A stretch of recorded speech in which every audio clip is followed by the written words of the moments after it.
আসসালামু আলাইকুম। আজকের রেসিপিটা খুবই ইন্টারেস্টিং, খুব মনের মতো একটা রেসিপি। আম দই। যারা সাধারণত এমনি টক দই বা মিষ্টি দই বাড়িতে বসাতে পারেন তারাও কিন্তু এই আম দইটা খুব সহজেই বাড়িতে বানাতে পারবেন। খুবই সহজ পদ্ধতি, একটু মনোযোগ দিয়ে দেখে নিন যারা একদম রেসিপিটা জানেন না। দেখতে পাচ্ছেন এখানে আমি একটা আম নিয়েছি। আমটা খুব সুন্দর, একদম নিখুঁত একটা পাকা আম। এটাকে আমি এইভাবে কেটে নিচ্ছি। আমার চ্যানেলে টক দইয়ের নিখুঁত টিপস সহ রেসিপি শেয়ার করা আছে। আপনারা যারা আমার চ্যানেলে নতুন, প্লিজ চ্যানেলটিকে সাবস্ক্রাইব করে রাখুন, তাহলে আমার সব রেসিপিগুলি আপনারা খুব সহজে দেখতে পেয়ে যাবেন। চ্যানেলে গিয়ে চেক করে আপনি রেসিপিগুলি আপনারা দেখে নিতে পারেন। দেখুন আমটাকে এইভাবে কাটতে কি ভালো লাগলো। আমি দেখতে ভালো লাগার জন্য এভাবে ডিজাইন করে কাটলাম, না হলে এমনি ভেতর থেকে আমটাকে বের করে নিতে পারেন। আমি যতক্ষণে আমটা এদিকে রেডি করছি, আমি কিন্তু এখানে 15-20 মিনিট আগে এখানে এই দুধটা ফোটাতে দিয়ে দিয়েছিলাম। এটা 3 পো পরিমাণ দুধ আছে, মানে 750 গ্রাম। এটা ফুটে ফুটে হাফ লিটারে এসে যাবে ঘন হয়ে।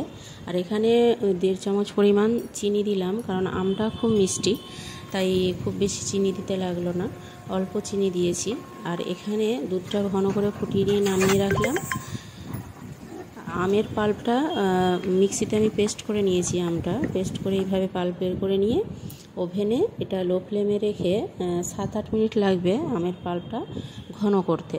ওর যে রসটা আছে সেটা পুরোপুরি মেরে ফেলতে হবে।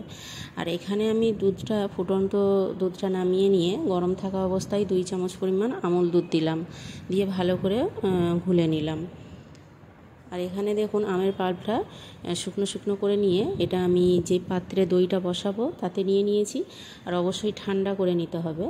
আর যে পরিমাণ দই লাগবে বসাতে, 100 গ্রাম পরিমাণ টক দই আমি আধ ঘন্টা আগে একটা পাত্রে ছাঁকনি করে ছাঁকতে দিয়েছিলাম, যাতে করে ওই টক দইয়ের যে জলটা সেটা পুরোপুরি বেরিয়ে যায়। একটুকুও পানি থাকা যাবে না, তাহলে কিন্তু দইটা বসানোর পরে পানি পানি মতো হবে। আর এই টক দইয়ে যদি পানি একটুকুও না থাকে, তাহলে দইটা খুব সুন্দর কাঁত হয়ে বসবে। আর এরপরে যে আমি দুধটা মেশাচ্ছি, দুধটা অবশ্যই কিন্তু নর্মাল টেম্পারেচারে আনতে হবে, খুব গরম থাকা যাবে না, হালকা ঈষৎ গরম থাকবে। আর একদম পুরো ঠান্ডা হলেও অসুবিধা নেই, যেহেতু আম দেওয়া হচ্ছে। টক দইয়ের ক্ষেত্রে হালকা গরম থাকতে হয়, এখানে হালকা গরম থাকবে অথবা পুরো ঠান্ডা, কিন্তু খুব বেশি গরম থাকা যাবে না, তাহলে কিন্তু দইটা কেটে যাবে, ভালো বসবে না।